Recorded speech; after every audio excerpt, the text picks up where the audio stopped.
The tycoon pulled up to the estate earlier than expected, but the sight waiting for him nearly stopped his heart. Hugo and Matteo dropped their toys instantly. They bolted across the lawn with a frantic speed Alvaro had never seen in them, moving with a desperation that chilled his blood. Stepping out of his armored black sedan, Alvaro felt his chest tighten, his pulse skipping a beat. Every instinct screamed at him to yell, to run, to intercept them before disaster struck. But he couldn't move. His shoes felt nailed to the gravel driveway. What he witnessed in that split second wasn't an accident, a fall, or a cry of pain. It was a miracle. The two boys, who had been locked in a tomb-like silence since their mother's death, barreled into the arms of the housekeeper. She didn't flinch. She dropped to her knees in the dirt to catch them, not caring that the soil ruined her uniform. Alvaro gripped the leather handle of his briefcase so hard his knuckles turned bone white. He had driven back to the Los Olivos estate 2 hours early with a single grim mission: to fire her. Just that morning, his fiancée Carla had left a tearful voicemail claiming the new maid, Lucia, was negligent, filthy, and worst of all, psychologically abusive. She claimed the girl tormented the twins whenever he wasn't around. "You have to get rid of her today, Alvaro," Carla had sobbed. "The children are terrified of her." Fueled by that lie, Alvaro had raced from the city with the protective fury of a father, ready to kick the young woman out on the street. But the reality unfolding before him tore Carla's story to shreds. Lucia, barely 23 years old in her simple blue dress and wearing bright yellow rubber cleaning gloves, didn't push them away. Instead, she collapsed onto the grass to meet them at eye level, opening her arms like a sanctuary. The children clung to her neck, burying their little faces in her shoulder. And, for the first time in 2 years, Alvaro heard a sound he thought was gone forever. Laughter. Pure, crystalline, belly-deep laughter that shattered the estate's heavy silence. A breeze rustled the trees as the golden afternoon light framed the trio like a Renaissance masterpiece. Yet, a glacial chill ran down Alvaro's spine. How was this possible? Carla swore the boys hid from her. She swore Lucia left them to scream in their cribs until their throats were raw. Yet here was Lucia, tenderly stroking Mateo's blonde hair. Meanwhile, Hugo playfully tugged at one of her yellow gloves, totally trusting, totally happy. The disconnect between the accusation and the truth was so violent that Alvaro had to lean against the car's hot hood to keep from falling. Subscribe now to discover why this innocent hug will trigger a war inside the mansion. You won't want to miss the revelation of an unforgivable betrayal. Alvaro took a deep breath, trying to recover his ruthless businessman facade, but he couldn't tear his gaze away. Lucia had no clue that her boss, the owner of the region's largest agricultural empire, was watching from 20 meters away. She remained in her own world, focused entirely on the children. Alvaro noticed details he had missed in his grief and haste. He watched her wipe a cheek with infinite tenderness, using the back of her clean hand to avoid the dirty glove. He saw her whispering to them, wearing a tired but radiant smile. It was a smile meant for no one else, because she thought she was completely alone. The rage Alvaro had arrived with began to curdle into something dangerous: suspicion. If Carla lied about this, what else was she fabricating? He pictured his fiancée, always pristine, always complaining about the dust and the noise of the children. The contrast with Lucia was brutal. There she was, kneeling in the grass with a stained apron, holding the entire world of 2 motherless boys together. Alvaro took a step back, retreating into the shadow of the massive stone entrance pillars. He didn't want to interrupt, not yet. He needed to see more. He had to understand how a simple maid, barely a month on the job, had achieved what the best child psychologists in Spain and Mexico could not. She had brought his sons back to life. The tycoon loosened his silk tie, gasping for air. The plan to fire her evaporated, replaced by burning curiosity and sharp guilt. He had nearly committed a grave injustice, manipulated by someone else's malice. Hidden behind an ivy-covered column, Alvaro resolved to become a spy in his own home.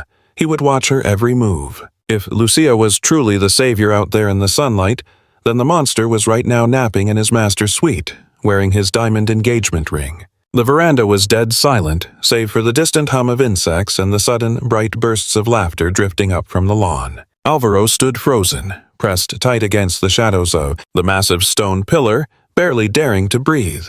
From this vantage point, he saw everything clearly. He traced Lucia's silhouette, watching the gentle slope of her neck as she bent down. To Hugo's level, her hands, still clad in those bright yellow rubber gloves, cradling a tiny wildflower with infinite care. Matteo had just plucked it from the earth for her.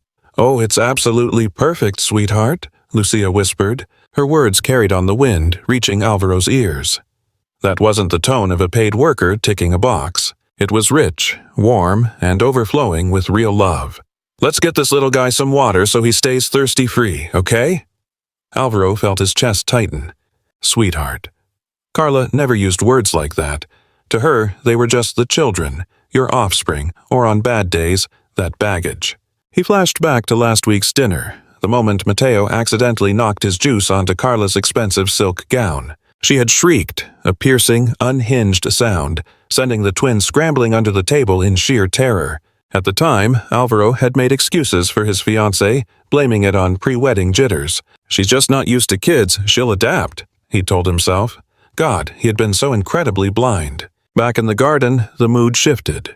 Lucia stood up, brushing dirt from her jeans, but the twins refused to release her. They clamped onto her legs like little barnacles, anchoring her in place and turning her attempt to walk into a game. Alvaro braced himself for the sigh, the roll of the eyes, the signs of irritation he'd seen in every other nanny right before they quit. Instead, Lucia erupted into giggles. "Watch out! I'm a big, stomping giant," she announced, lifting her legs in heavy, theatrical steps. She lumbered around like a goofy beast while the boys squealed with pure delight, chasing her in circles around the stone fountain. Alvaro's memory drifted back in time, to the days before the crash when his wife Elena was still breathing. This estate used to vibrate with that same electric energy, that beautiful chaos of life. After the funeral, the home had turned into a silent tomb, governed by rigid rules that Carla slowly introduced. She had convinced him that the boys needed strict structure and absolute quiet to process their grief. Broken by loss and burying himself in work to cope, Alvaro had handed over the reins, trusting his new partner's judgment without question. Now, watching Lucia stumble on purpose so 2 3-year-olds could catch her, he realized that Carla's peace and quiet wasn't therapy, it was suffocation. Suddenly, Hugo missed a step. Alvaro's stomach dropped as his son slammed face first into the turf. Under Carla's watch, Hugo would have either choked back tears to avoid being scolded for clumsiness or dissolved into a lonely, hysterical panic. Alvaro instinctively moved to intervene, then froze. Lucia was already there. She didn't panic or shriek. She just swooped down with total composure. "Ups-a-daisy," she said casually, hoisting him up. "Let's check the landing gear. Show me those knees." Hugo looked up, eyes swimming with unshed tears, bracing for the adult's reaction. "Not a scratch," Lucia announced with a winning grin, dusting off his tiny shorts. "You're made of rubber, kiddo. A total bounce-back superhero." The boy blinked, shock replacing the pain, and instead of sobbing, he let out a nervous giggle that soon matched his brother's. Alvaro felt his knees go weak. That level of emotional intelligence, the ability to flip terror into security in a heartbeat, you didn't learn that in hospitality school. That came straight from the heart. He glanced at the watch on his wrist, 4:30 in the afternoon. According to the rigid spreadsheet Carla had texted him, the boys were supposed to be in a mandatory nap, and Lucia should be in the basement polishing silver. "She's lazy," Carla's voice echoed in his head. "She wastes time, ignores the schedule, and leaves this place a wreck." Lies. Pure fiction. Looking through the glass doors, he could see the living room was immaculate, and the twins weren't suffering through forced confinement. They were soaking up sunshine and burning off the energy they desperately needed to release. What Carla called negligence was actually a level of devotion that a paycheck couldn't buy. Then, a small, unsettling detail caught Alvaro's eye as Lucia played. Every few minutes, she darted a nervous glance back at the main house, specifically toward the master bedroom balcony, with a look of genuine dread, as if she were terrified someone would burst out and punish her for letting his children be happy. Who was actually the source of all this anxiety? The boss wasn't even around. The household staff adored her. The only overseer on duty at this hour was usually Carla. A grim realization began to crystallize in the tycoon's mind. The twins weren't afraid of their nanny, and Lucia wasn't terrified of getting fired for poor performance. A tyrannical regime had taken root under his own roof, completely unbeknownst to him. Suddenly, the sharp clack of high heels striking the interior marble shattered the peaceful moment. Alvaro stiffened. He recognized that cadence, rapid, aggressive. A few yards from his hiding spot, the main door flew open. "Lucia!" The shriek pierced the air, dripping with venom. Carla stormed onto the terrace. She wore an immaculate cream cocktail dress and perfect hair, but her face was twisted into a mask of pure rage. She missed Alvaro's vehicle parked down the drive, screened by the tall hedges, and failed to spot him behind the stone pillar. Her laser focus was locked entirely on the maid in the garden. "I told you I wanted them inside," Carla bellowed, stomping down the steps. "Look at them, covered in filth. You are absolutely useless. If Alvaro saw this, he'd kick you to the curb this instant." The twins, giggling just moments ago, froze in place. Their demeanor shifted instantly. Shoulders slumped, heads bowed in submission. Hugo scrambled to hide behind Lucia's legs. Far from cowering, she placed a protective hand on the boy's head and straightened her spine. Despite the maid's uniform and her station, Lucia radiated more dignity in that moment than the wealthy socialite hurling insults. "Miss Carla, the boys need some sunlight," Lucia ventured, her voice wavering but resolute. "Don't you dare talk back to me," Carla shrieked, raising a hand as she advanced on them with menacing intent. "You are nothing but help. You do what I say, and I say those brats go to their room right now so I can have some peace and quiet." Alvaro felt the blood in his veins turn to fire. The shrieking woman before him was a stranger compared to the sweet fiancée on his arm at charity galas. She was a tyrant who had just made a fatal error, revealing her true colors because she thought she was unobserved. The tycoon adjusted his blazer, stepped out from the column's shadow, and marched into the light, his leather soles cracking sharply against the stone. That sharp, authoritative sound whipped Carla around instantly. Her face drained of color, resembling pale wax. Her mouth gaped open, but the words died in her throat. Her gaze darted from Lucia to Alvaro, and pure terror flooded her eyes.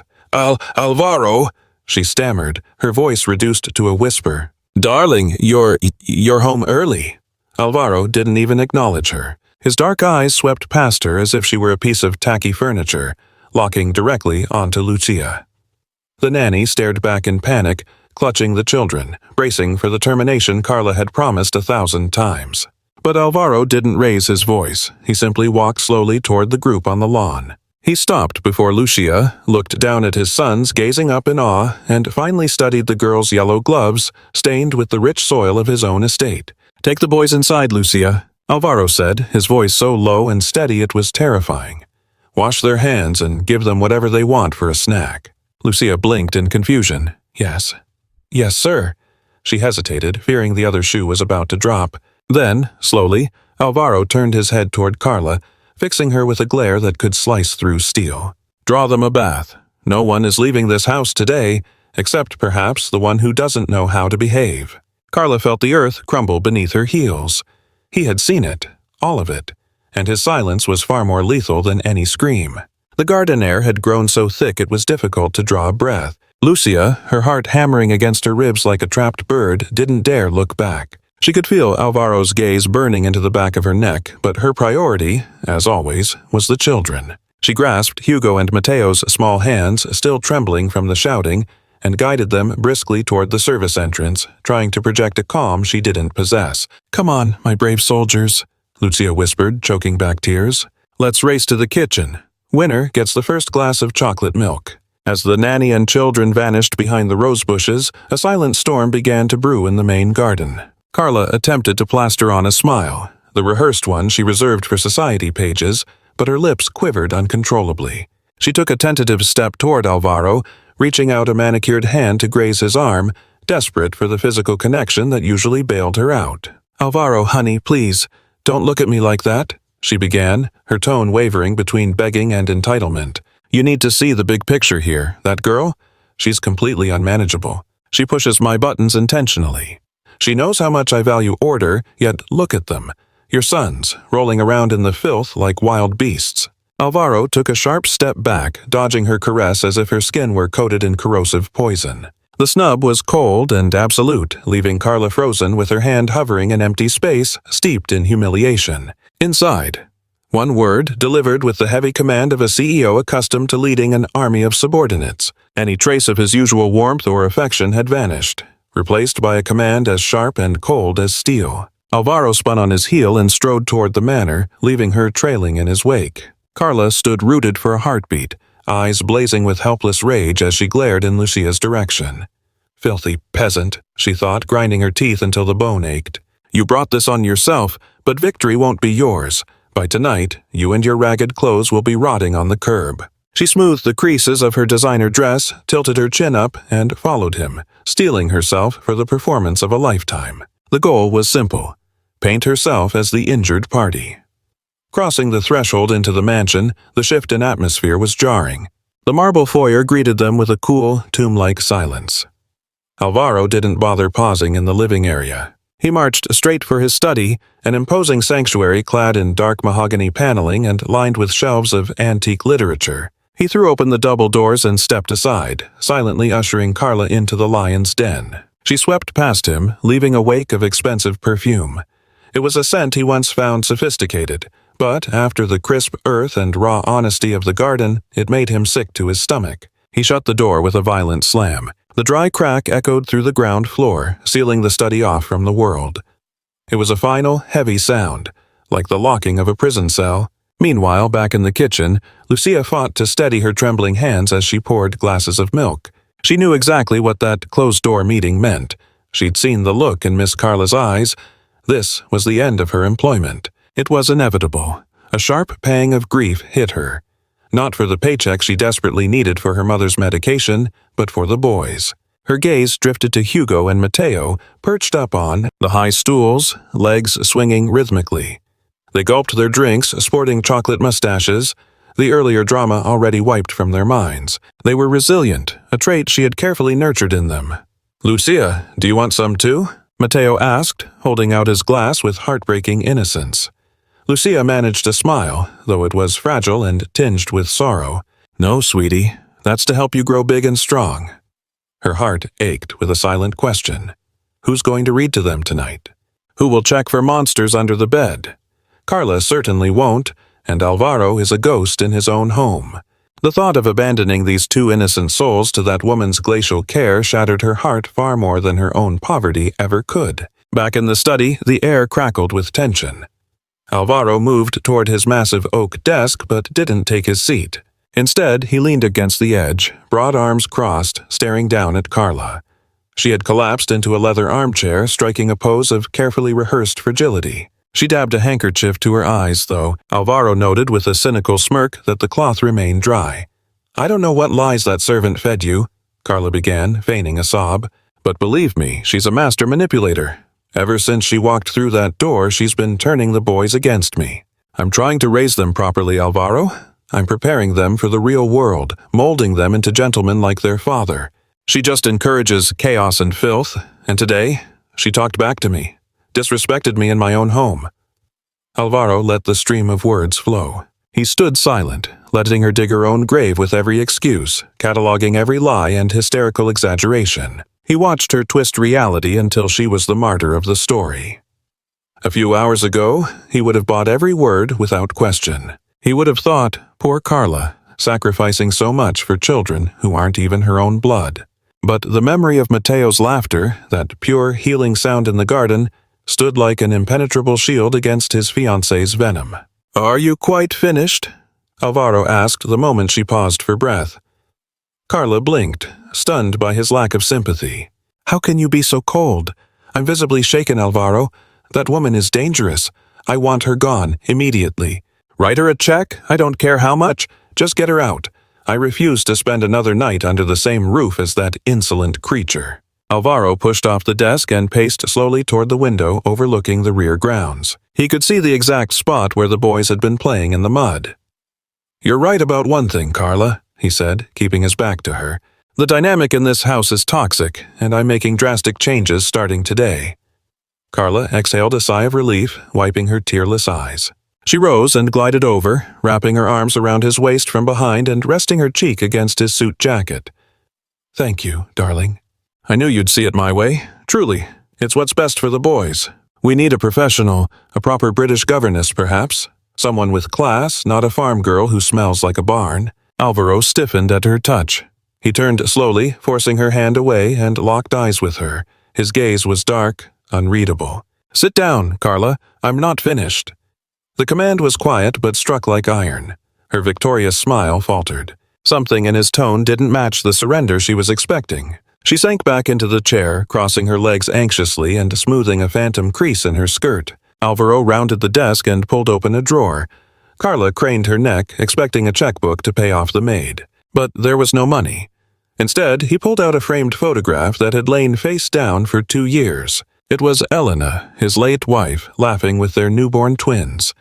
He sat it upright, staring at the face with a blend of grief and resolve. "I haven't heard my son's laugh in 2 years, Carla." His deep voice filled the quiet room. "For 2 years I've hired the top agencies, psychologists, child specialists. None of them achieved anything, just silence and fear." "Oh, come on, Alvaro. Kids get over things," Carla interrupted with a scoff. "Besides, they were only laughing because that girl lets them act like savages." "That isn't savagery, it's joy." Alvaro tapped his index finger against the desk. A sharp thud that made Carla jump. "It's love. Something I'm realizing has been terribly absent in this house, despite my fortune." Carla stiffened. "Is that an accusation?" "I do what I can. I'm not their mother, Alvaro. I try so hard to accept them." "I know," he said, looking suddenly exhausted. "I know you aren't their mother, but today I saw something else. I saw terror, Carla. When you walked out onto the terrace, my sons didn't run to you. They hid from you. They hid behind that peasant because she manipulates them," Carla shouted, losing her cool. "She fills their heads with lies." "No." Alvaro's voice thundered through the office, rattling the glass in the display cabinet. Carla shrank into her seat, terrified. She had never seen him raise his voice like that. "Enough lies. I have eyes, Carla. I see how you look at them. I saw the disgust on your face when Hugo got dirt on your dress last week. I see how you scream. And today, I watched that girl you despise give them more love in 5 minutes than you have in 6 months." The silence that followed was heavy. Carla turned pale, her breathing shallow. She was losing ground fast and needed a pivot. "Alvaro, honey." She started crying again, this time with genuine frustration. "I'm just so stressed with the wedding, the planning. It's all too much for me. Maybe I've been too strict. I admit it, but it's for their own good. Please, just fire her. Let's start fresh. I promise I'll be more patient." Alvaro watched her for a long minute, calculating. He was a businessman after all. He knew how to read people, and the woman in front of him wasn't the love of his life anymore. She was a cold equation. "I'm not firing her," he said finally. Carla's eyes went wide. "What? But she disrespected me. She challenged me." "If she stays, my sons are happy." Alvaro cut her off, implacable. "And right now, that is the only thing I care about. In fact, I've made an executive decision. Effective immediately, Lucia is relieved of her cleaning duties." Carla smiled hopefully for a split second. "He's sending her to the laundry room. Lucia is taking over as head governess. She is now solely responsible for Hugo and Mateo," Alvaro declared. Every word hit Carla's plans like a wrecking ball. Her salary will be tripled. She will have total authority over their routines, their meals, and their activities. "You're insane!" Carla shrieked, jumping up, her face flushed red. "She's an illiterate servant. I will not let some upstart give me orders on how to treat children in my own house." Alvaro leaned over the desk, bringing his face close to hers. His eyes were dark pits of warning. "This is my house, Carla. These are my sons. And as of today, there is a new rule. You are forbidden from approaching them unsupervised. I never want you alone with Hugo or Mateo. Ever." Carla felt like she'd been slapped. "You're treating me like a criminal," she whispered in disbelief. "I'm your fiancé. I'm going to be your wife in 2 months. "Then start acting like one," Alvaro replied, straightening up and adjusting his vest. "If you really want to be part of this family, you'll have to earn that place. And I'm warning you, Carla. I'll be watching. One more slip-up, one unnecessary shout. You cause a single tear to fall and the wedding is off. Permanently. Understood." Carla's hands balled into fists at her sides, nails digging into her palms until the skin nearly broke. The venom coursing through her veins was so potent she felt lightheaded. She loathed the brats. She despised Alvaro for shaming her, but her true hatred was reserved for Lucia. That two-faced little stray was hijacking her future, her inheritance, and her social standing. But Carla was nothing if not calculated. She knew another outburst would get her thrown out on the street. She needed to buy time. She needed a strategy. Swallowing her pride, she plastered a look of pained resignation onto her face and bowed her head. "All right, Alvaro," she said, her voice dripping with feigned submission. "If that is your condition, I accept it. I'll do whatever it takes to prove I care." "Fine." Alvaro's posture didn't soften. He didn't buy her act completely, but he was willing to give her just enough slack to hang herself if she tried anything stupid. "Go to your room. I need to speak with Lucia." Carla exited the study, walking with a stiffness that suggested her dignity was barely holding together. Yet, the moment the heavy door clicked shut and left her alone in the corridor, her face contorted into a mask of absolute malice. "Savor your little victory today, servant girl," she whispered to the empty air, her gaze locking onto Lucia's worn handbag hanging on the coat rack. "Because by tomorrow, you're going to wish you'd never been born."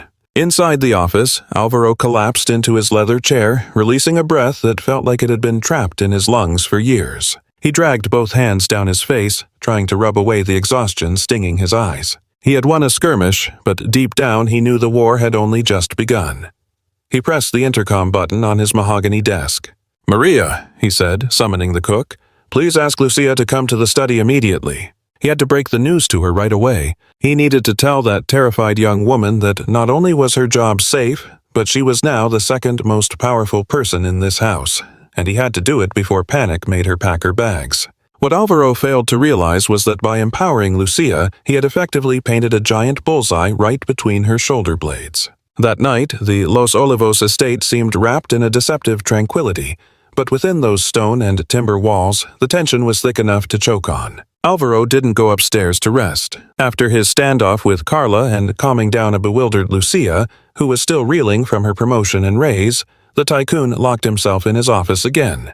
But this time, he had company. Sitting across from him was a security technician he trusted with his life, who was putting the finishing touches on a private server linked to the main computer. Alvaro had come to a drastic conclusion. If he was going to wage war under his own roof, he needed eyes in every shadow.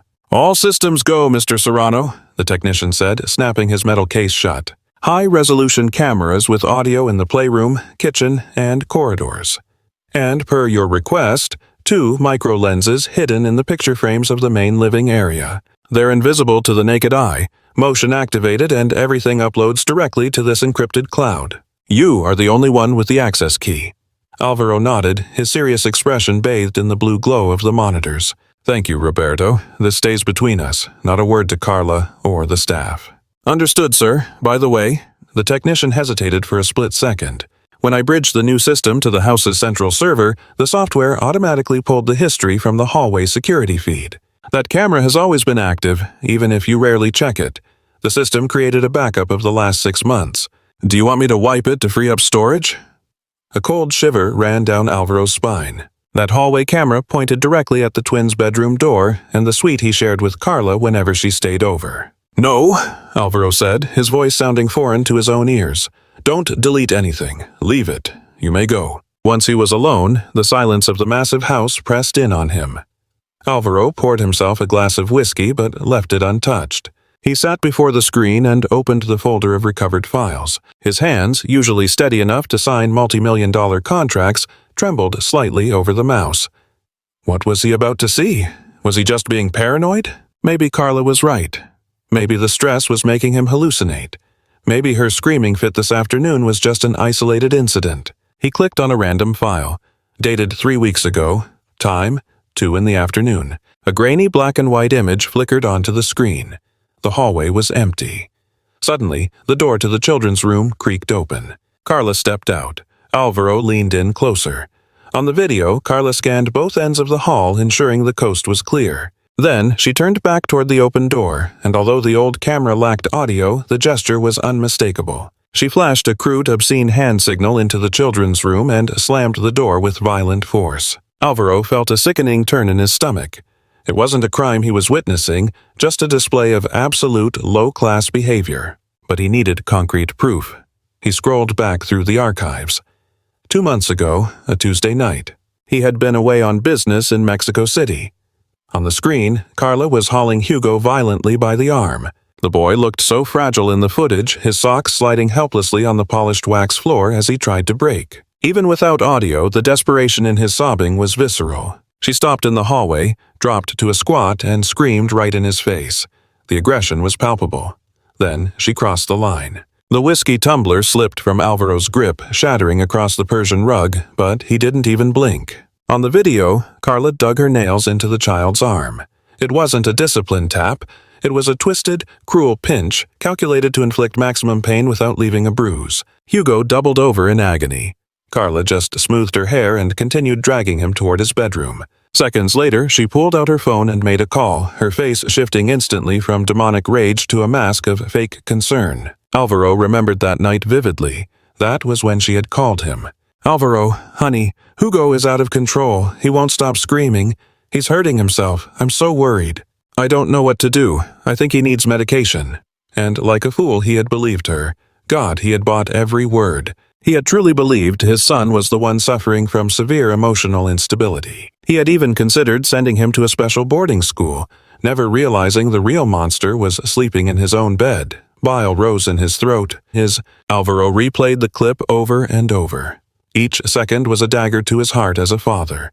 He opened more files. He watched Carla kicking the children's toys across the room whenever she thought the coast was clear. He watched her snatch a dinner plate from Mateo and dump it in the trash, leaving the boy sobbing from hunger while she marched off to her suite. It was a library of domestic horrors, a systematic psychological torture executed by a sociopath who viewed his children as mere obstacles between her and his bank account. Alvaro squeezed his eyes shut, his breathing ragged and heavy. The anger he felt now wasn't the hot, explosive temper of the afternoon. It was cold. It was black ice coating his soul. Every instinct screamed at him to go upstairs, drag her out of bed, and throw her into the street. He wanted her to feel the same terror his children had felt, but he paused. If he ejected her tonight, she would spin the narrative.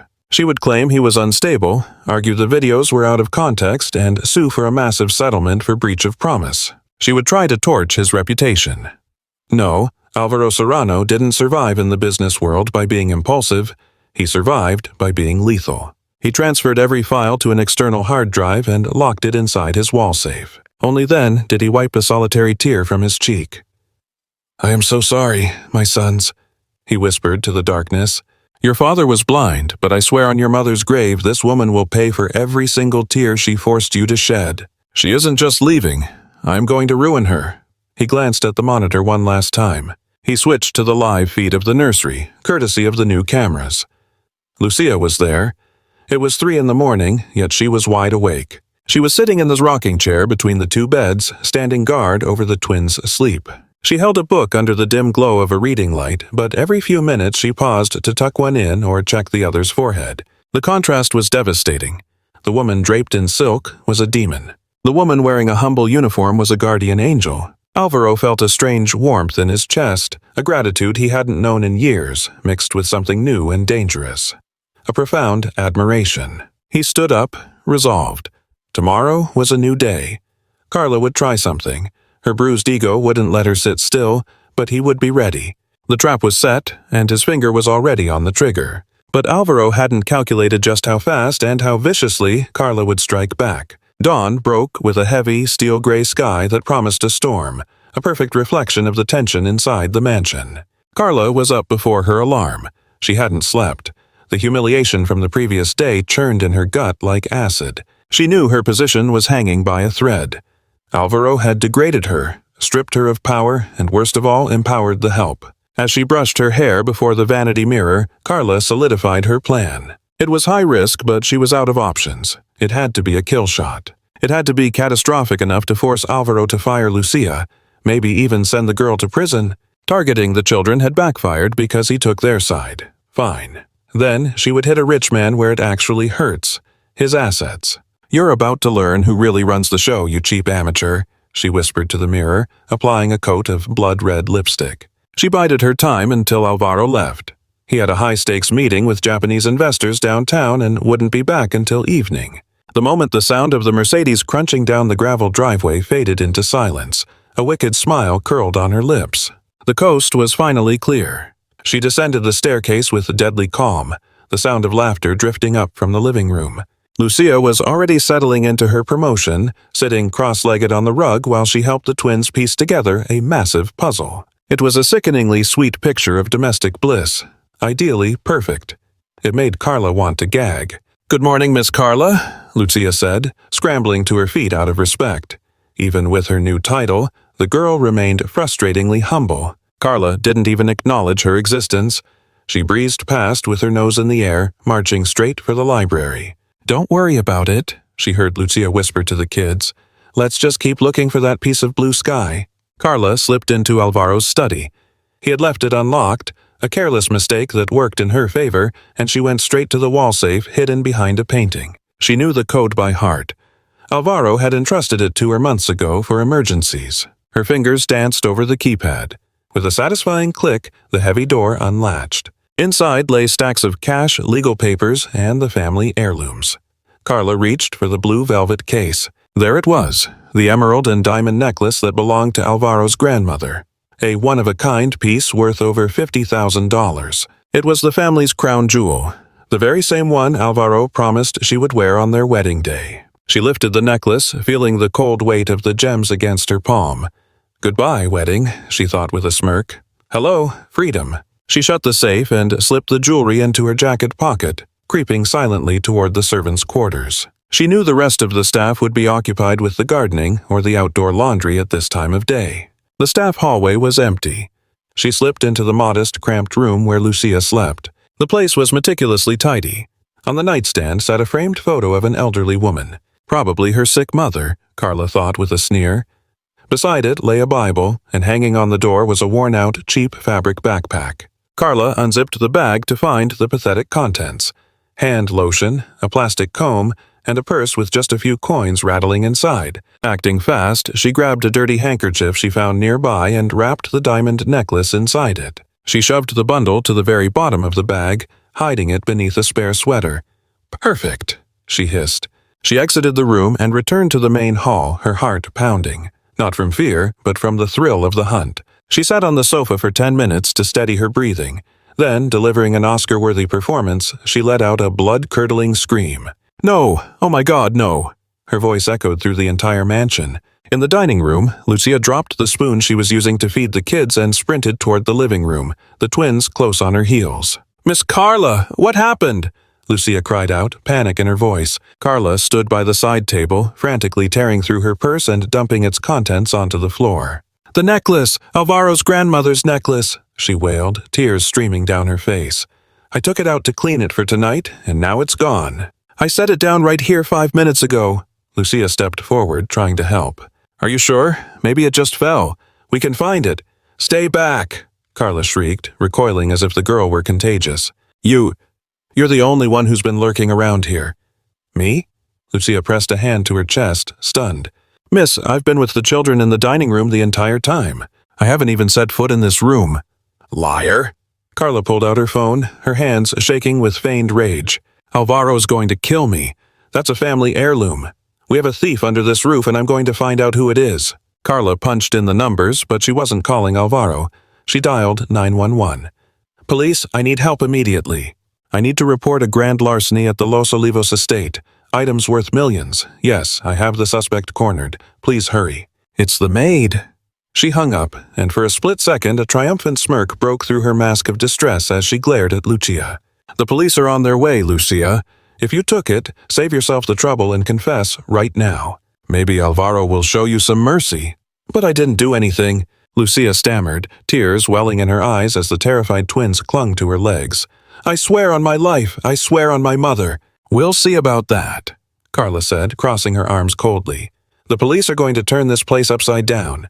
They'll search your things, your room, everything." At the mention of her room, the color drained from Lucia's face. Not from guilt, but from the sheer humiliation of having strangers violate her privacy. Carla took the girl's pale face as an admission of guilt, her inner satisfaction growing. Every second dragged by, excruciatingly slow. A soft whimpering came from the children. Lucia tried to hush them, to offer comfort, but her own hands were shaking too violently to be of much use. Carla paced the floorboards, back and forth, putting on a convincing show of a frantic victim while moving with the predatory grace of a stalking cat. "That jewelry costs more than you'll earn in a lifetime, you little brat," she hissed, leaning in close as she swept past. "Enjoy rotting in a cell. And think about your sick mother. Who's going to buy her meds now? She'll die all by herself." It was a vicious, calculated strike right at the heart. Lucia stifled a sob behind her hand. "You're wicked!" little Hugo suddenly shouted, stepping up to challenge the woman who terrified them all. "Leave Lucia alone!" Carla blinked, taken aback, but before she could retort, the wailing of approaching sirens drowned out the room. Red and blue strobes danced wildly across the pristine white walls. Outside, 2 police cruisers tore up the estate driveway, kicking up a massive cloud of dust in their wake. "Time's up," Carla whispered, her lips brushing Lucia's ear. Just then, the landline began to ring. Carla paid it no mind. She knew it was likely Alvaro, alerted by the gate sensors triggered by the police. She had no intention of picking up that phone until the girl was in cuffs and shoved into the back of a squad car. She needed this to be a done deal. The officers marched in, thumbs hooked on their utility belts. "We got a call about a robbery. Who reported it?" The question came from the sergeant, a heavy-set man sporting a thick mustache. "That would be me," Carla announced, stepping forward with the air of royalty addressing a peasant. "I am the future mistress of this estate. A priceless piece of jewelry has been stolen from me, and I know exactly who took it." She leveled a long, perfectly manicured finger straight at Lucia. Every gaze in the room shifted to the young nanny. She stood shivering, clutching the 2 children, appearing guilty simply because she was paralyzed with terror. The stage was set, and Carla's trap appeared to be flawless. What she failed to realize was that upstairs in the study, a tiny red light on a hard drive was blinking silently, capturing every single frame of her deception. But would Alvaro make it back in time to view the footage before they hauled Lucia away? The heavy thud of police boots against the creaking hallway floorboards echoed like gunshots through the tense silence of the house. Lucia was marched down the hall, flanked by 2 officers, her head hanging low while tears streamed down her face, soaking into the collar of her uniform. Carla followed close behind, strutting with confidence. She wore the mask of an outraged victim, but a glint of malicious triumph in her eyes threatened to give her away. "Please, officer, I'm begging you," Lucia sobbed. Her voice cracked, interrupted by jagged breaths. "I didn't take a thing. Search everything I own, just please don't do this in front of the children." "It's standard procedure, miss," replied Sergeant Martinez. He was a gruff man who looked ill at ease with the whole scene, yet bound by duty to see it through. "The homeowner has filed a formal complaint regarding grand larceny. We need to search your property." They reached Lucia's small quarters, a humble, spotless room that smelled faintly of lavender and drugstore soap. Carla hovered in the doorway, arms crossed over her chest, watching with the intensity of a hawk circling its prey. "Tear the place apart," Carla commanded. "It's always the quiet ones you have to watch out for. They stash their loot in the most unlikely places." One of the officers started rifling through the dresser, yanking out Lucia's neatly folded clothes and tossing them carelessly onto the mattress. Lucia felt like dying right there. Her worn-out, mended undergarments were exposed for these strange men to see, all while Carla looked on with a sneer. Yet she stood frozen, shaking uncontrollably, offering up a silent prayer that this was just a bad dream she'd wake up from any second. "Clear," the first officer announced. "Check that bag," Carla insisted, jutting her chin toward a battered backpack hanging behind the door. "She drags that thing around with her everywhere she goes." "I bet that's where she stashed it." The sergeant grabbed the pack from the hook. Lucia held her breath. She knew it was empty of anything stolen, just her personal effects. "Go ahead," she thought. "Open it. Prove I'm innocent." The officer unzipped the main compartment and dumped everything onto the nightstand. Out tumbled a plastic comb, a small coin purse, a pack of tissues, and then, with a heavy metallic clatter, a bundle wrapped in a grimy rag rolled to the edge of the table. The cloth unraveled just enough to reveal the unmistakable green glint of emeralds and the blinding white fire of diamonds. Time seemed to freeze. Lucia opened her mouth to speak, but the words caught in her throat, suffocating her. Her eyes went wide with shock. "Gotcha!" Carla exclaimed, sweeping into the room with perfect theatrical timing. "I knew it! There it is! You thief! You dirty little thief!" "No," Lucia whispered, backing away until her spine hit the wall. "No, that's not mine. I never touched it. Someone planted it, I swear." "Enough!" the sergeant barked, pulling on latex gloves to examine the jewelry. "Ma'am, you are being detained on suspicion of aggravated robbery. Turn around, hands behind your back." The sharp metallic click of the handcuffs snapping around Lucia's slender wrists was the most haunting sound she had ever heard. The cold steel bit into her skin, but the jagged pain tearing through her heart hurt far worse. This was actually happening. She was going to prison. Her mother would be left all alone. Her life was effectively over. "No, let her go!" A child's desperate scream pierced the air. Hugo and Mateo had broken free from the kitchen staff and burst into the hallway. The moment they spotted their beloved Lulu in handcuffs, pure terror washed over their faces. "Don't take her away!" Mateo wailed, charging forward to wrap himself around Lucia's legs, sobbing his heart out. "She's good. She didn't do it," Hugo choked out, hammering his tiny fists against the police officer's thigh. "Stop it! You're being naughty! Get these children out of here!" Carla bellowed, feigning concern. "They shouldn't witness this. Maria, remove them immediately." Eyes swimming with tears, the cook had to physically drag the boys away as they kicked and screamed, crying out for Lucia. "Lulu! Lulu!" Bound and helpless, Lucia craned her neck for one final look, her own face drenched in tears. "Be good, boys, okay? Be good," she whispered, just before the officer shoved her toward the exit. "It's going to be all right." They marched her out of the house like a dangerous felon, with Carla following the police procession, wearing a triumphant smirk to ensure she didn't miss a second of the drama. They stepped onto the main porch under the glaring afternoon sun. The patrol car sat there with its back door gaping open, ready to swallow her whole. The sergeant shoved a hand onto the back of her head, guiding her into the cramped back seat. Lucia squeezed her eyes shut and slumped against the hard plastic, utterly broken. The stale stench of old sweat and confinement inside the cruiser hit her instantly. It was finished. Carla had won. But just as the officer reached to slam the door, a roar erupted from the Cypress driveway, approaching at breakneck speed. That wasn't a standard engine, it was a V8 beast being pushed to its absolute limit. A black Mercedes drifted around the final curve, kicking up a massive storm of dust and gravel. The car skid to a halt with a deafening screech, cutting off the police cruiser's path completely. Carla frowned, irritation flashing across her face. What is he doing back so soon? A flicker of genuine nervousness started to flutter in her stomach. The driver's door flew open. Alvaro Serrano stepped out. His suit jacket was gone, white shirt sleeves rolled up to the elbows. His expression wasn't angry. It was something far worse, a lethal, icy, calculated calm. "Daddy!" The twins screamed from the doorway, having wriggled free from the cook again. "Daddy, help Lulu! The police are taking her away!" Alvaro didn't look at his sons. He didn't look at Carla. He marched straight toward the sergeant, his heavy strides crunching ominously on the gravel.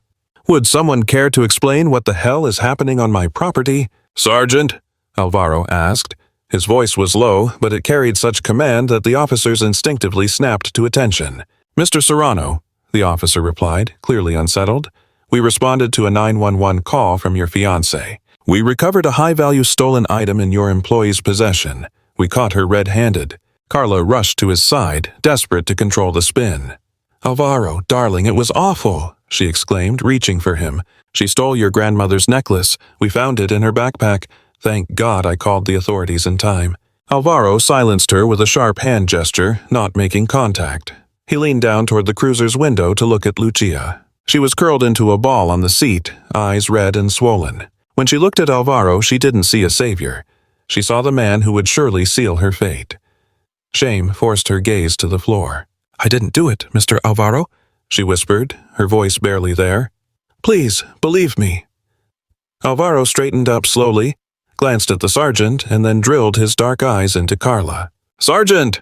Alvaro's voice was steel. "Get that woman out of the car, now!" "Sir, I can't do that," the officer replied. "The evidence is overwhelming. The necklace was in her bag. It's a felony." "And I said, get her out," Alvaro repeated, his tone leaving zero room for debate. "Because if you drive off with her, you're arresting the wrong person. And I promise you, Sergeant, my legal team will have your badge gathering dust in a lost and found bin before the sun goes down." A deathly silence descended over the estate. Carla felt a sudden chill cut through the heat of the day. "Alvaro, what are you saying?" She let out a nervous laugh. "The proof is right there. Are you seriously siding with a thief over me?" Alvaro reached into his trouser pocket. Carla held her breath, wondering what was coming. A weapon? A bribe? He pulled out a top-tier smartphone. "I'm not going to defend anyone with words, Carla," he said, swiping the screen unlocked. "I'll let the cold, hard facts speak for themselves." Sergeant Martinez hesitated, caught between a billionaire's command and the rule book, before signaling his partner to hold fire. Alvaro flipped his phone around, angling the screen so both the officer and Carla had a front-row seat. "I had a brand-new internal surveillance grid wired up last night," Alvaro said, his eyes drilling into Carla. He watched the blood drain from his fiancée's face, leaving her ghost white. Hidden lenses, 4K resolution, motion triggered. Carla's knees turned to jelly. "No! Impossible!" she screamed internally. I checked every corner. She hadn't seen them, but Alvaro wasn't bluffing. The phone display played a crystal-clear clip, time-stamped for this very morning. The footage showed the service hallway with the door to Lucia's quarters pulled shut. Suddenly, Carla stepped into the frame. She glanced left and right nervously, pulled a shimmering object from her pocket and slipped into the maid's room. Alvaro swiped left, next clip. Interior view now, captured by the lens concealed inside the smoke detector. It showed Carla unzipping Lucia's backpack, unwrapping the necklace, and burying it deep inside. Before leaving, she flashed a chilling, villainous smirk at the mirror that froze everyone in place. "Is that the evidence you were looking for, Sergeant?" Alvaro asked, freezing the frame right as Carla planted the jewels. His tone was calm but dripping with absolute disdain. "Because to me, that looks like undeniable proof of filing a false report, fabrication of evidence, and likely attempted extortion." Sergeant Martinez stared at the footage, then shifted his gaze to Carla, his demeanor flipping instantly. All politeness vanished, replaced by cold, professional steel. "Ma'am, do you care to explain this?" Carla stood there, paralyzed. Her perfect life, the wedding, her social standing, it was all disintegrating before her eyes. She tried to speak, but only managed a choked whimper. She looked to Alvaro for mercy, but the man who was supposed to be her husband offered only a wall of ice. "It's a setup!" Carla finally shrieked, a desperate, pathetic plea. "He doctored the footage. He just wants to get rid of me. That woman has bewitched him."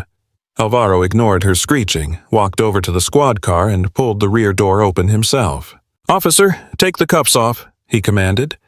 The deputy obeyed immediately. As the metal clicked open, Lucia rubbed her sore wrists, staring at Alvaro in disbelief. He offered his hand, not as a master to a servant, but as a man to a woman he respected deeply. "Come on out, Lucia. You're safe now." She took his hand with trembling fingers and stepped out of the vehicle. The moment her foot hit the gravel, the twins broke through the line of adults and sprinted toward her, clinging to her legs so hard they almost knocked her over. Alvaro watched the scene unfold. A lump formed in his throat. This was his family. Not the hysterical woman screaming yards away, but this humble young woman and his 2 boys. "Sergeant," Alvaro said, turning back to the cop, "do you want to press charges against the employee, sir?" the officer asked, head spinning from the sudden twist. "No," Alvaro pointed a steady finger at Carla. "Against her, and I want her removed from my property immediately. And if she ever comes within 500 yards of my children or Lucia again, I will spend every dime of my fortune ensuring she spends the rest of her youth behind bars." Carla stumbled back, tripping over her own high heels. "Alvaro, you can't do this to me. I'm Carla de la Vega, my father." "Your father will know exactly what you did by tonight," Alvaro cut her off. "I'm also sending him the footage of how you treated my boys when you thought no one was watching." That was the killing blow. The threat of exposing her child abuse shattered whatever arrogance she had left. She knew that would be social suicide. She'd be finished. "You're a monster," she spat with pure venom. "You deserve this peasant maid.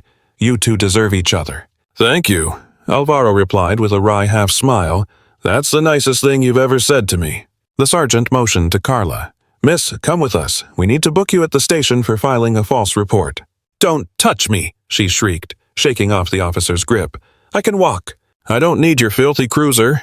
"Afraid protocol is protocol," the sergeant said, a hint of satisfaction in his voice. He grabbed her arm firmly and marched her toward the same back seat Lucia had occupied just minutes before. It was total, absolute humiliation. Carla, the society queen, shoved into a squad car while the entire household staff stood on the lawn watching the show. Alvaro watched the police cruiser fade into the distance, dragging months of poison out of his home along with it. Quiet settled back over the Los Olivos estate, but this wasn't the suffocating kind. It was fresh, like the air right after a storm breaks. He turned his attention to Lucia, who was still down on her knees in the gravel, clutching the children close and weeping without making a sound. Alvaro lowered himself to the ground beside her. "I'm so sorry," he murmured. "I should have noticed. I should have done a better job keeping you safe." Lucia looked up at him. Her honey-colored eyes were swimming in tears, but they shone with profound gratitude. "You saved my life, Mr. Alvaro. I thought no one would ever believe me." "Well, I believe you," he stated firmly, and for the first time he crossed the line of propriety to rest a reassuring hand on her shoulder. "And I give you my word, no one is ever going to hurt you under this roof again." Just then, little Hugo, who had been watching it all with wide eyes, scrambled away from Lucia and launched himself at his father. "Superhero, Daddy!" the boy screamed with joy. Alvaro took the hit of the small body against his chest, wrapping his arms tight around his son and squeezing his eyes shut. He breathed in the scent of baby soap mixed with garden soil. He felt Lucia's hand brush timidly against his arm, and right then, amidst the chaos and the adrenaline, Alvaro Serrano realized his old life was dead and buried. Carla was gone, and the frost had vanished with her. Something new was taking root at the estate, something delicate yet incredibly strong. But fate had one more twist in store. The sheer tension, the adrenaline dump, and the accumulated fear finally came to collect their due. Lucia tried to stand up to shepherd the kids inside, but all the color suddenly drained from her face. She clutched her head, swayed dangerously, and before Alvaro could even blink, her eyes rolled back and she collapsed in a heap. "Lucia!" Alvaro shouted, releasing Hugo to catch her just inches before her head cracked against the stone pavement. She was burning up. He glanced down at her arm, where her uniform sleeve had ridden up during the fall. Right there in the crook of her elbow was a nasty, fresh bruise and a needle prick covered by a piece of taped cotton. What on earth? What was she hiding that made her body shut down the moment she was finally safe? Alvaro scooped her up effortlessly. She was light, terrifyingly light. "Get a doctor!" He roared the order toward the house as he sprinted inside with her in his arms. Moments later, the engine of the Mercedes snarled like a wounded animal as Alvaro tore down the country road. He gripped the steering wheel so hard his knuckles looked ready to burst through his skin. But his mind wasn't on the drive. It was fixed on the passenger seat where Lucia lay slumped against the window, the seatbelt the only thing holding up her fragile ragdoll body. "Stay with me, Lucia, please, just hang on." Alvaro muttered the prayer over and over, his eyes darting between the asphalt and the young woman's ghostly face. In the rearview mirror, the estate shrank into a dot and disappeared. He'd left the boys with Maria the cook, giving her strict orders to lock every bolt and open the door for no one until he called. Hugo and Mateo had screamed when he carried their Lulu away, and their wails were echoing in Alvaro's skull louder than the roaring engine. The Millionaire slammed the accelerator to the floor on a straightaway. The needle climbed past 160, then hit 180. To hell with tickets. Nothing mattered except reaching Central Hospital. As he drove, the image of that bruise seared his mind. Drugs? No way. Not with her gentle nature, not with that endless patience. An illness, maybe? But it felt like something else. A detail he was missing, leaving a heavy, sticky knot of guilt in his gut. Screeching to a halt at the ER entrance, Alvaro ignored the no parking lines completely. He jumped out, rounded the hood, and had Lucia in his arms before the orderlies could even roll a gurney out. "I need a doctor!" he bellowed into the waiting room, his voice commanding enough to silence the crowd instantly. "Right now!" The staff moved immediately, not because of his wealth but because of the raw terror in his voice. A nurse and a young resident sprinted over with a stretcher. "What happened?" the doctor asked as they strapped Lucia in and rushed toward the trauma bays. "She just collapsed. She's running a high fever." Alvaro hesitated for a split second, jogging alongside them. "And she has a needle mark on her left arm. It looks fresh?" The doctor stopped abruptly at the trauma room doors, planting a firm hand on Alvaro's chest to stop him. "We take it from here, sir. You need to wait outside. Let us work." "I'm not leaving her side!" "Sir, if you want to help her, you need to clear the room. Nurse, get me a line. Code blue." The double doors swung shut in Alvaro's face, severing the connection and leaving him stranded in the sterile corridor. The sharp sting of antiseptic filled his lungs, mixing with the faint, earthy scent of garden soil still clinging to his shirt, residue from Lucia's uniform.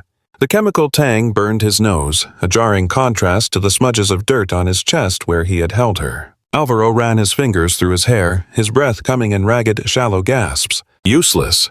That was the word. He was Alvaro Serrano, a man who could acquire skyscrapers with a single phone call, yet here he was, utterly powerless to save the one person who had brought light back into his frozen home. He dragged his heavy limbs to a row of hard plastic chairs and collapsed. The weight on his shoulder shifted, and he realized he was still carrying Lucia's handbag. He had grabbed it in the chaos of leaving the house, a reflex, thinking the paramedics might need her identification. His hands shook as he unzipped the worn fabric. He needed answers. He needed to understand the enigma that was Lucia. The first thing to surface was her ID card. Lucia Fernandez, 23 years old. Her address pointed to one of the roughest neighborhoods on the outskirts of the city. Alvaro brushed his thumb over the photo.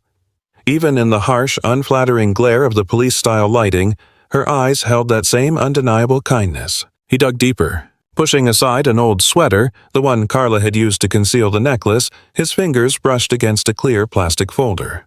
What he found inside chilled his blood faster than any threat Carla could ever make. Invoices, a stack of them, from Santa Maria Hospital. Department of Oncology, patient name, Rosa B. Fernandez. The dates were current. The numbers were staggering. And there, clipped to the terrifying totals, were receipts for heartbreakingly small payments, 50 or 100 euros, paid religiously every single week. Buried beneath the mountain of debt was a crumpled slip from that very morning, a transaction record from a private plasma center. Donor, Lucia Fernandez. Volume, 450 milliliters. Compensation, 40 euros. Alvaro felt the floor drop out from under him. He checked the timestamp, 7:30 in the morning. The truth slammed into him like a physical blow. She wasn't on drugs.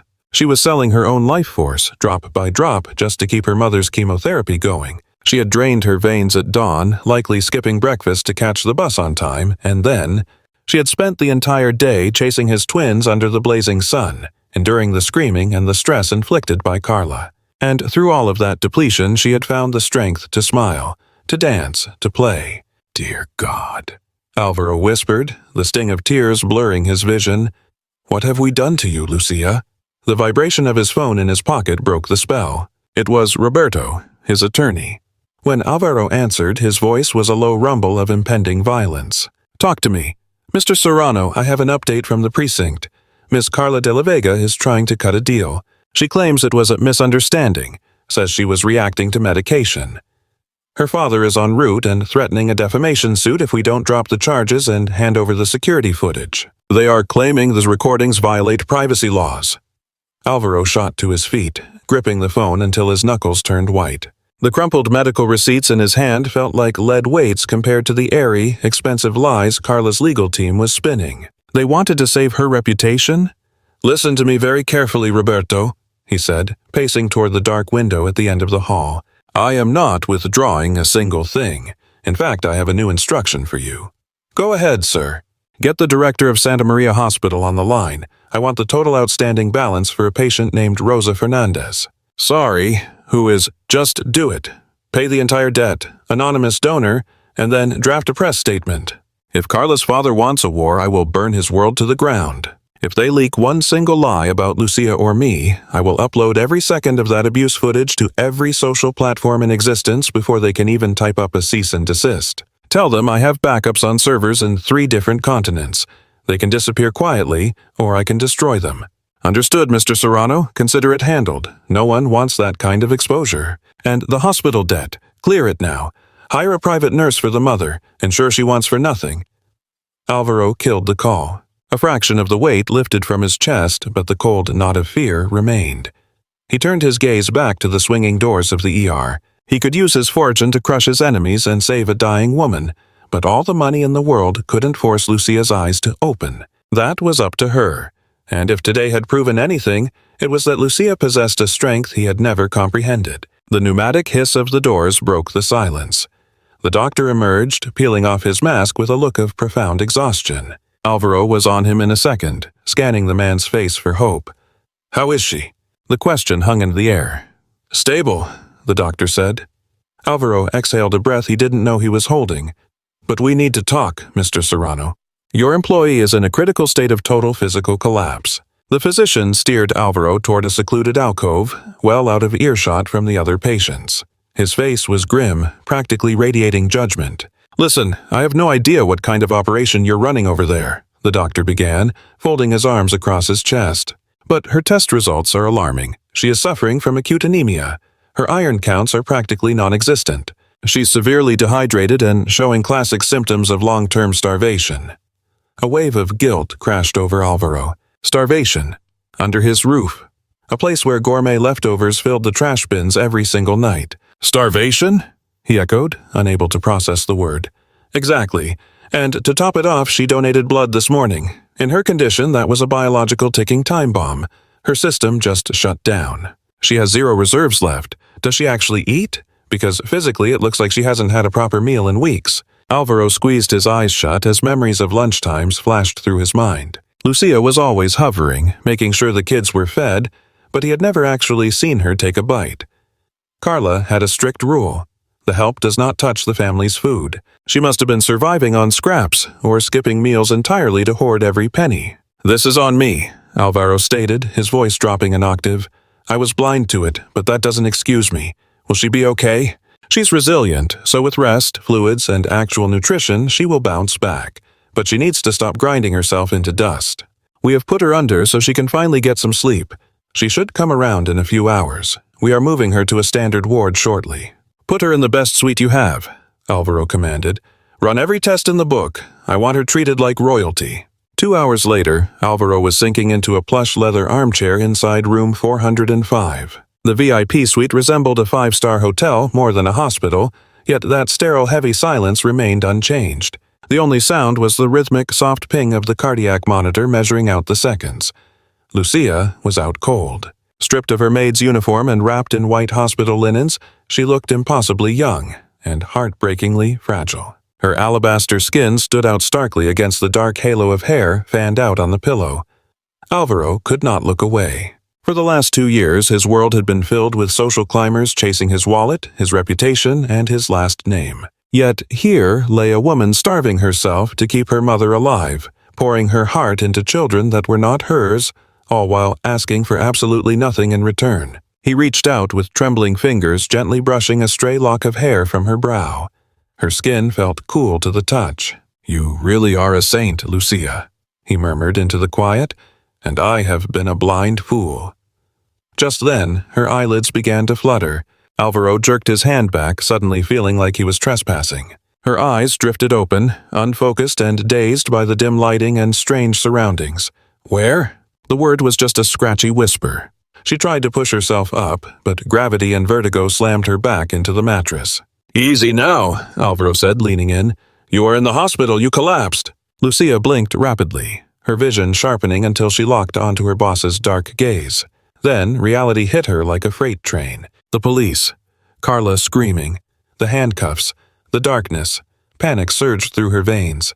"The children," she gasped, clawing at the IV line in her arm. "Are they okay? I have to get back, sir. I can't afford this. This place cost a fortune. Please, let me leave." Alvaro caught her wrists firmly before she could rip the needle out. "Lucia, listen to me. Look at me," he commanded, his voice gentle but unyielding. "The kids are fine. Maria is feeding them right now. They are just asking when their Super Lou is coming home. They are safe?" The fight drained out of her, replaced by silent tears tracking down her temples. "I don't have the money, sir. I can't stay here. I need to work." "If I miss a shift?"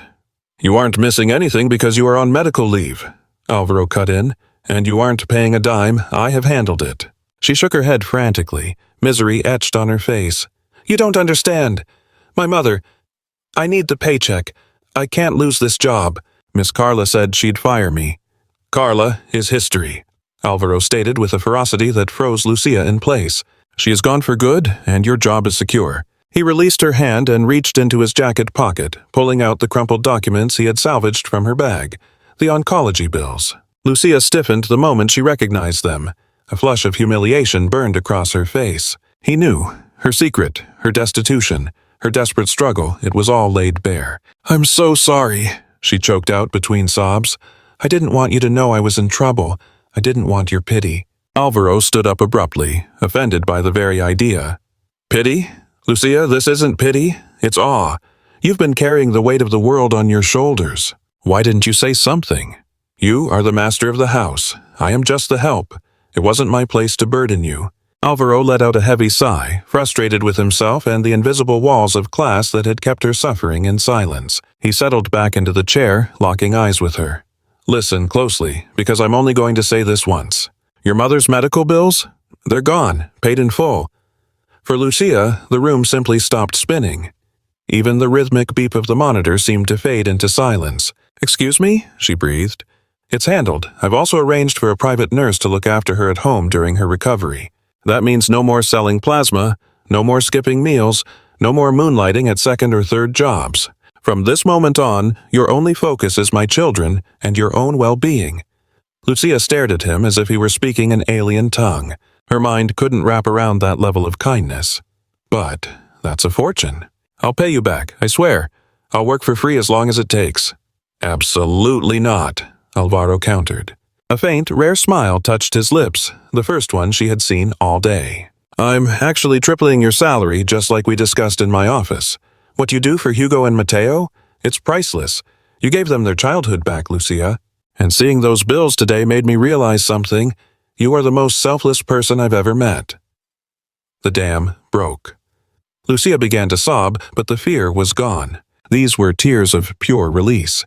Years of crushing stress, the constant terror of losing her mother, of counting pennies and swallowing her pride, it all shattered under the warm gaze of a man she once thought was untouchable. "Thank you," she whimpered, hiding her face in her hands. "Thank you, Mr. Alvaro." "Drop the mister," he murmured, his voice, dropping an octave, becoming softer, personal.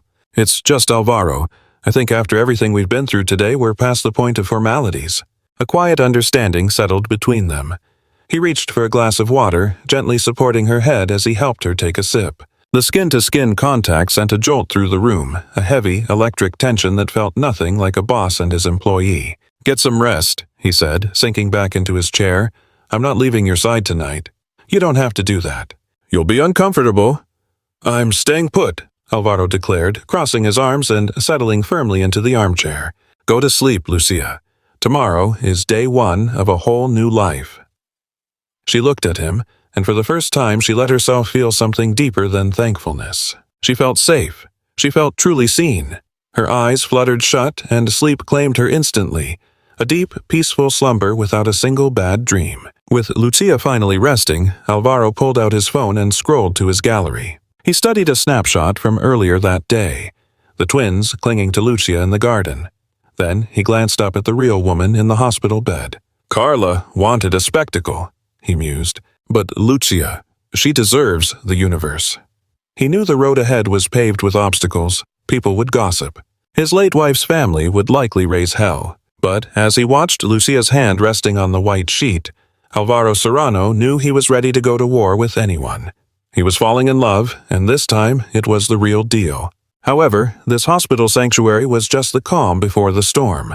Alvaro had dealt with Carla, but he had overlooked a loose end, a dangerous thread from his children's past that was about to show up with a lawsuit in hand. The twins' maternal relatives, who had been ghosts for years, had suddenly resurfaced. They smelled blood and money after the scandal with Carla's arrest. They were ready to weaponize Lucia's humble background to strip Alvaro of the things he cherished most. Make sure to subscribe to witness Alvaro face the most brutal legal crusade of his life. See how Lucia fights to prove to a judge that love weighs more than bloodlines. The following days in the hospital passed in a strange, clarifying haze for Alvaro Serrano. A man who once tracked his existence through board meetings and stock ticks was now measuring time by Lucia's smiles and the daily hemoglobin reports. For the first time in 10 years, Alvaro wiped his entire schedule clean. "Family emergency," he told his assistant. It wasn't a lie. In that sterile private clinic room, he was sitting with the only people who felt like true family. The shift was subtle, yet absolute. The afternoon, the doctors finally cleared the children for a visit. The whole hospital seemed to hold its breath. Alvaro had the driver fetch Hugo and Mateo. When the elevator door slid open on the 4th floor, the sterile silence shattered. Not with brats screaming, but with the pure joy of 2 boys reclaiming their world. "Lulu!" The synchronized shout echoed off the walls as the little ones sprinted down the waxed corridor, completely ignoring the nurses' stern glances. Alvaro, who had been reviewing emails on his tablet, sprang from his chair to catch them before they could collide with the bed. "Whoa, easy there, champs," he warned, crouching down to gently break their momentum. "Lulu is still recovering. We need to be gentle, gentlemen." What happened next took the air right out of Alvaro's lungs. Lucia, who had been half asleep, sat up with a surge of strength she shouldn't have possessed. A spark returned to her gaze, so bright it completely chased away the shadows of her sickness. She opened her arms, and the boys moved in with a heartbreaking gentleness, climbing onto the mattress to nestle against her without causing a single ounce of pain. "My brave little soldiers," she murmured, pressing kisses to their golden hair and breathing them in like they were her lifeline. "Did you go easy on your father?" "Yep," Mateo chirped. "Dad gave us ice cream and read the dragon book, but he's terrible at the character voices," Hugo added, delivering the critique with brutal, childlike honesty. Alvaro burst out laughing, a genuine, unguarded sound that caught him completely off guard. Lucia's eyes met his over the boys' heads, locking onto him with a soft intensity. In that quiet moment, a profound understanding passed between them, a parenting partnership he hadn't felt with Carla, or even with Elena near the end. It hit him then that Lucia wasn't just watching over his sons. She truly understood them, their terrors, their favorite things, their heartbeats. She was the architect of their joy. And to think he had almost let her go. Over the next 7 days, Alvaro peeled back even more layers of who she was. During the quiet hours while the boys were at school or asleep, she shared her story, never complaining, just speaking with a quiet grace that completely humbled him. She confessed her old ambition to become a teacher, a dream she had sacrificed when her mother fell ill. She explained how she mastered those character voices, reading to distract the frightened children in the public ward where her mother was treated. "Kids don't care about expensive price tags, Alvaro," she told him one afternoon as he sliced fruit for her, a simple task he performed clumsily, but with absolute devotion. "They just need to be seen, heard. They need to know that if they stumble, someone is already reaching out to catch them." Every sentence was a revelation, piercing right through the millionaire's defenses. He began to view his estate and vast wealth not as trophies, but as the fortress needed to protect this newfound warmth. When the doctors finally signed her discharge papers, Alvaro refused to let a chauffeur handle the pickup. He took the wheel himself, Lucia by his side, the boys belting out songs in the back, a victorious procession returning to Los Olivos. The staff, who had suffered under Carla's silent tyranny and adored Lucia's kindness, were waiting at the entrance to welcome her home. There was no grand gala, just genuine smiles and fresh bouquets waiting in her new quarters, which Alvaro had upgraded to a guest suite on the main floor, far from the servants' quarters and close to the boys. The entire house felt like it could finally breathe. That first evening back marked a shift from which there was no going back. After tucking the boys in, a joint effort where Lucia laughingly coached Alvaro on his dragon roar, they headed to the kitchen for tea. Silence had settled over the estate. Moonlight poured through the floor-to-ceiling windows, illuminating Lucia as she leaned against the marble island, cradling the warm mug in her hands. The uniform was gone. Alvaro had practically insisted they burn those dreadful blue outfits. Instead, she wore soft trousers and a simple blouse, part of a wardrobe a stylist had delivered on his explicit orders. She looked stunning, not like staff, but like the woman she truly was. "Thank you," she said softly, cutting through the quiet, "and not just for the hospital bills or my mother. Thank you for standing up for me that day. No one has ever done that for me before." Alvaro took a step closer. The gap between them vanished. He caught the scent of her perfume, a subtle mix of vanilla and fresh soap. "I'm the one who should be grateful," he replied, his voice rough with emotion. "You gave me back my sons, Lucia, and I think you're bringing me back to life too." Lucia looked up, and the air between them crackled.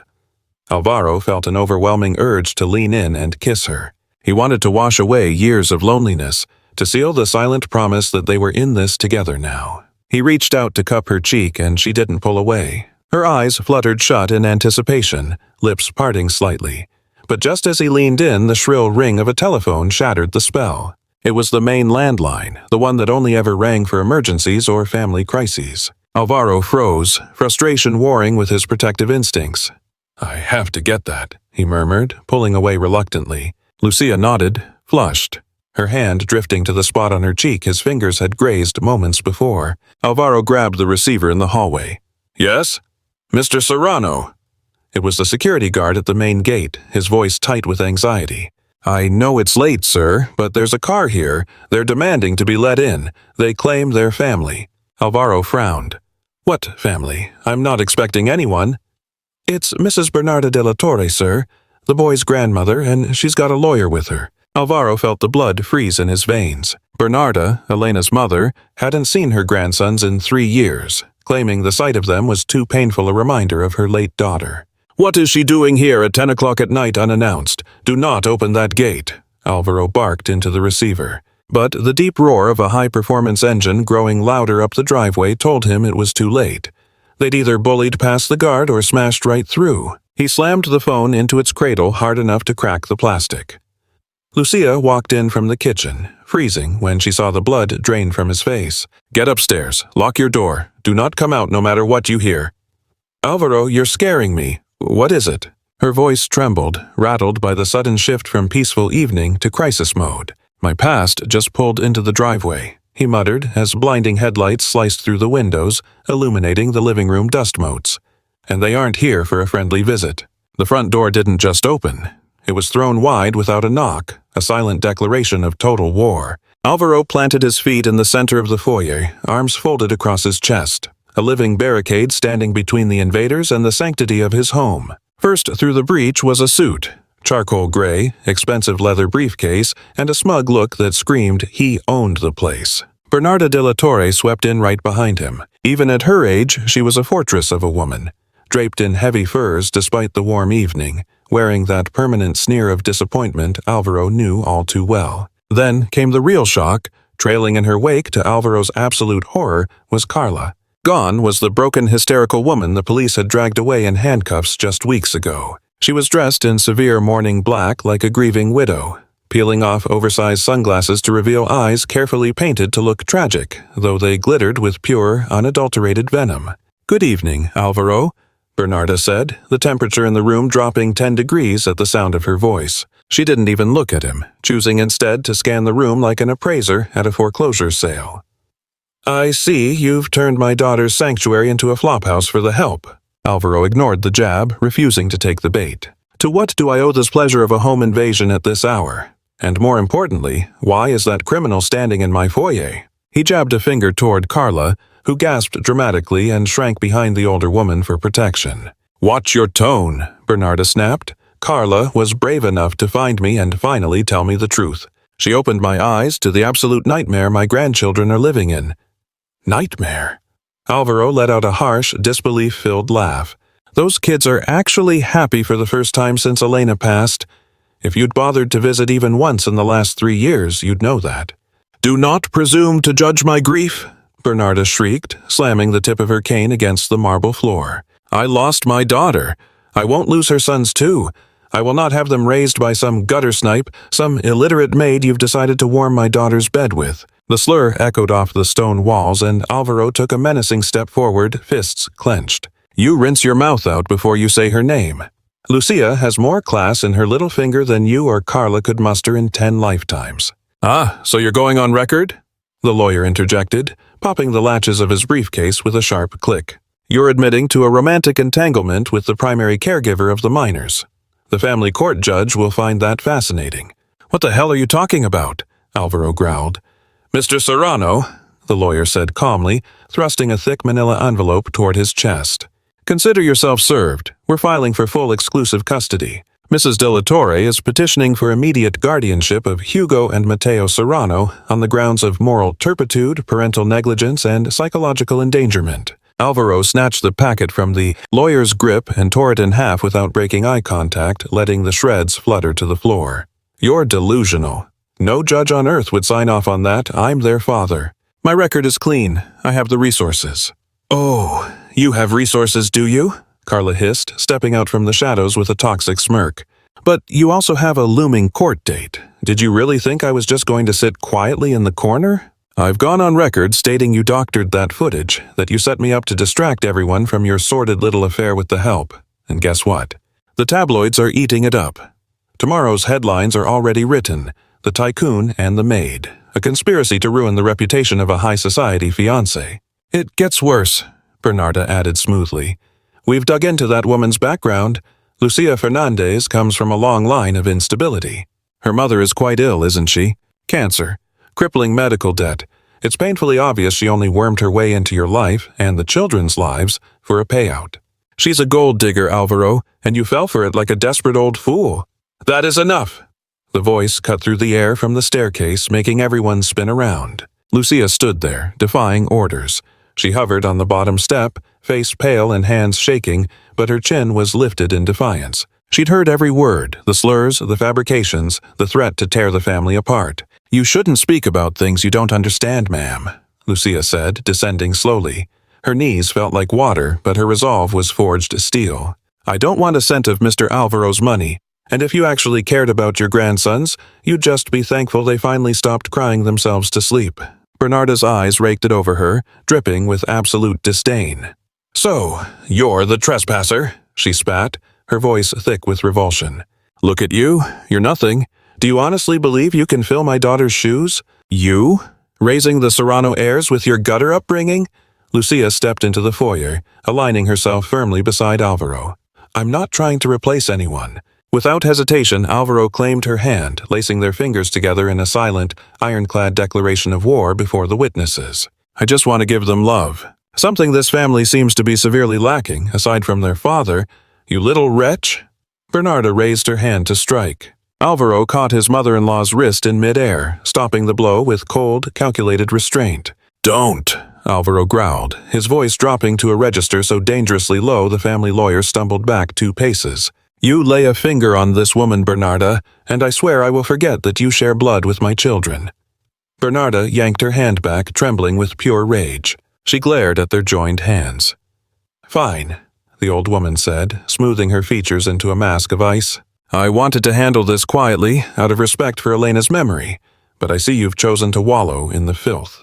I'll see you in court, Alvaro, and be warned, I have powerful friends, judges, senators. You cannot win this. I will take those boys, and when I do, I'll ensure this little tramp ends up exactly where she belongs, scrubbing latrines in a prison cell.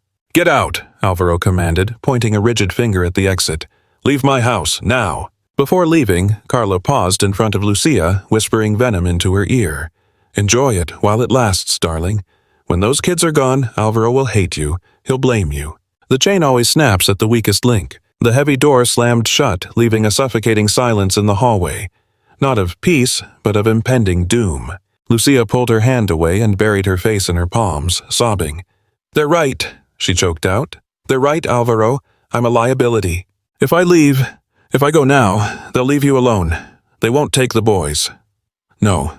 Alvaro grabbed her shoulders, forcing her to meet his gaze. That is exactly what they want. They want to divide us. Listen to me, Lucia. You aren't going anywhere. But they have power. They have judges on their payroll, and I'm nobody. You are everything, Alvaro said fiercely. And I have something they don't. I have the truth, and I have enough money to buy my own brand of justice if I have to. But they could take Hugo and Mateo. Lucia's voice cracked. I'd die if I was the reason they were torn away from you. That won't happen, I promise. But we have to be smart and we have to move fast. Alvaro paced toward his study, his mind racing at 1,000,000 miles an hour. We get married tomorrow, he blurted out. Lucia froze in the center of the living room. What? Alvaro spun around. This wasn't a romantic proposal. It was a tactical maneuver, yet his eyes betrayed a deeper emotion. If we marry, you're no longer the nanny. You're my wife. You become their legal stepmother. Their argument about an immoral environment collapses instantly. As my wife, you have rights. Neither Bernarda nor the Pope himself can claim you're a stranger in this home. Lucia stared at him, stunned. Marriage? For the papers? Alvaro stepped closer, the hardened general melting into tenderness. Yes, for the judge. Lucia reached out, wiping a stray tear from his cheek. But after these last few days, seeing how you love my sons, how you've cared for me, there is no one else I'd rather have in my foxhole for this war. Will you do it? Will you marry me to save this family? The question hung heavy in the air. It was madness. It was reckless. But when Lucia thought of Hugo and Mateo and saw the desperate hope in Alvaro's eyes, she knew her heart had answered long before tonight. Yes, she whispered. Yes, I'll do it. Alvaro pulled her into an embrace that sealed their shared fate. But they didn't know Bernarda wasn't waiting for the trial date. She had an ace up her sleeve, a secret from Lucia's past that even Alvaro didn't know, one about to detonate in court in the cruelest way possible. The final showdown had begun. The judge's gavel cracked against the wood like a gunshot, echoing through the packed family court. The tension in the room was so thick it was hard to breathe.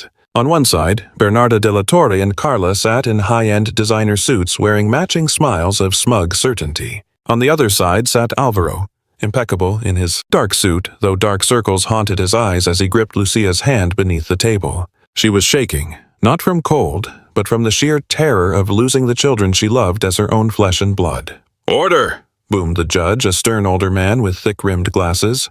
"The plaintiff may proceed with their final evidence." Bernarda's attorney, a man known for going for the jugular, rose from his seat and straightened his silk tie. He paced deliberately toward the courtroom floor, brandishing a weathered, yellowed file as though it were a loaded gun. Spinning on his heel, he leveled a sharp, accusatory finger directly at Lucia.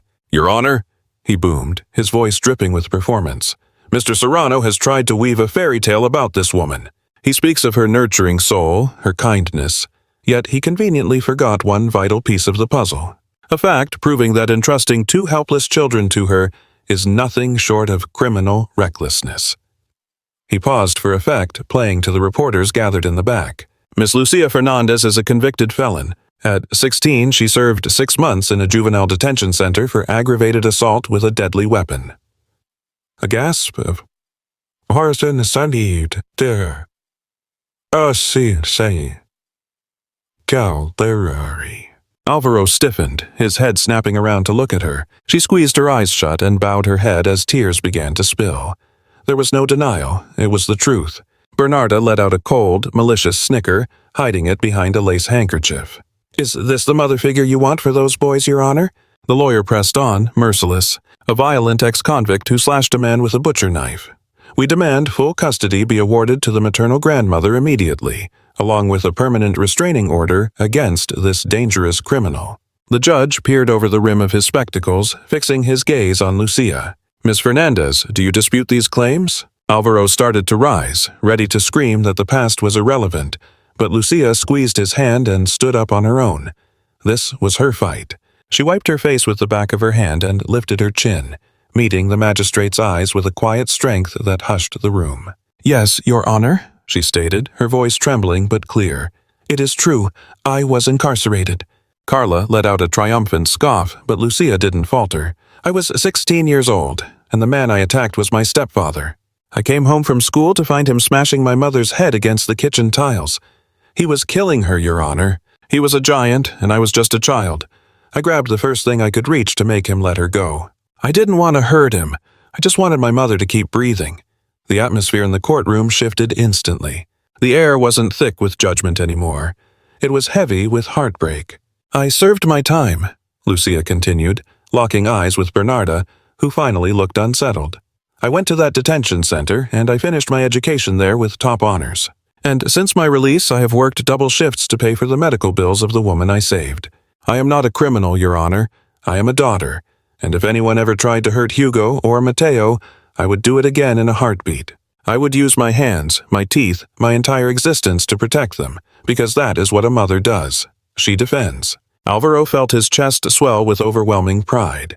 He rose to stand by her side. "Your Honor," Alvaro interjected, his voice steady as steel. 2 weeks ago, I married Lucia Fernandez in a private civil ceremony. She is not just the nanny, she is my wife, and she is the legal stepmother of my children.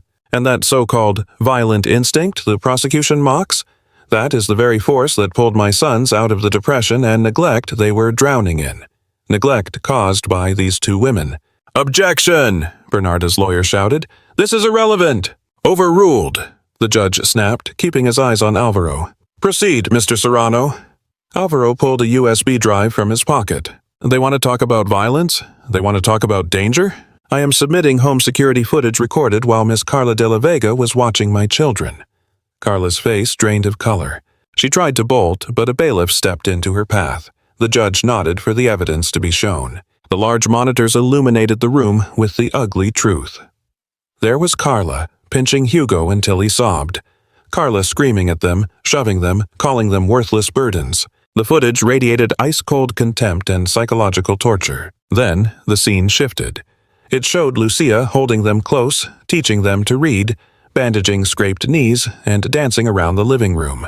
The difference was so stark that even Bernarda's shark of a lawyer looked down at his shoes in shame. When the screen went black, the courtroom was silent as a tomb. Bernarda de la Torre sat pale as a ghost, glaring at Carla with pure venom, realizing her ally had destroyed her case. I didn't know," the grandmother stammered. "She told me the boys were out of control." The judge removed his glasses and pinched the bridge of his nose, looking weary but resolved. "I have seen enough. In 30 years on the bench I have presided over countless custody battles, but rarely have I seen such undeniable proof of who is the villain and who is the hero in a child's life. He brought the gavel down with a single final thud. Mrs. Bernarda de la Torre's motion for custody is hereby denied. Mr. Alvaro Serrano retains full, exclusive parental rights. Furthermore, given the disturbing video evidence, I am ordering an immediate criminal investigation into Miss Carla de la Vega for domestic child abuse. Bailiffs, do not let that woman leave the building. Alvaro, no, do something!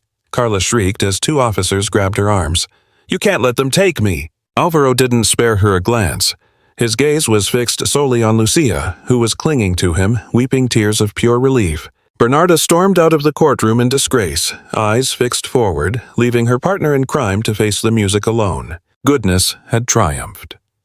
3 hours later, the late afternoon sun cast a warm, golden glow over the Los Olivos estate, a stark contrast to the cold light of the day this nightmare began. The black Mercedes crunched softly up the gravel driveway. In the back seat, Hugo and Mateo were fast asleep, completely worn out by the emotional roller coaster of their reunion. Alvaro killed the engine at the main entrance but made no move to get out. He turned to Lucia.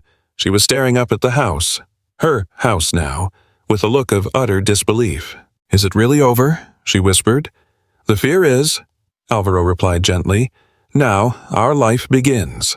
They stepped out of the car. Maria came out to greet them, carrying the sleeping boys off to tuck them into their own beds. Alvaro took Lucia's hand, but instead of heading inside, he led her toward the gardens. They strolled across the fresh grass, stopping right beside the stone fountain where he had first seen her dancing with the children. Lucia looked around. A gentle breeze rustled the rose bushes. The world felt at peace.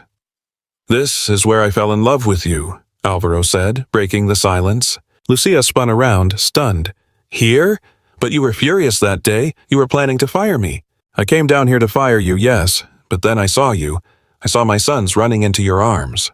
I saw those yellow gloves covered in dirt, and I knew, even if my business brain was too slow to admit it, that I was looking at the most precious treasure this estate would ever hold. Alvaro reached into his jacket pocket.